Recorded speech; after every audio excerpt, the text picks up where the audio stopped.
Dr. Sala mentions gold-backed currencies and the fiat currency system, which is the current standard around the world and was adopted by the U.S. in 1971 during the Nixon administration. Here is ChatGPT's definition of both currency systems. We'll start with the fiat system.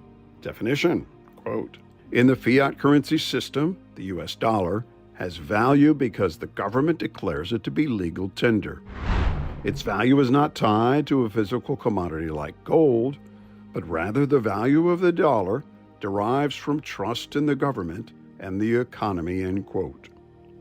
Those in favor of the fiat system say in the modern globalized economy, fiat currency is generally considered more suitable. It provides governments and central banks with the flexibility to manage the money supply, fight recessions, control inflation, and stimulate growth. Fiat money allows for complex financial markets, trade, and globalization, and is the system used by all major economies today.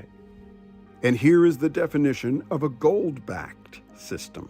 Quote, "A gold-backed currency system or gold standard is one in which the value of the currency, the U.S. dollar, is directly tied to a specific amount of gold. Historically, countries would hold gold reserves and issue currency based on those reserves," end quote.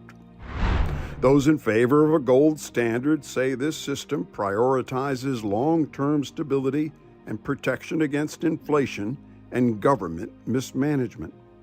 Advocates argue that tying money to a tangible asset prevents reckless monetary policy and maintains the intrinsic value of the currency.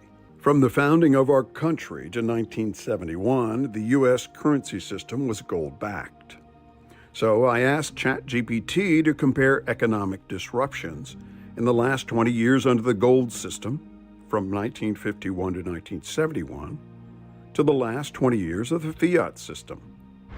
Its response was, quote, "While there were recessions and financial strains during the period before 1971, none of them reached the level of systemic financial crises comparable to later events like the 1980 savings and loan crisis or 2008's Great Recession.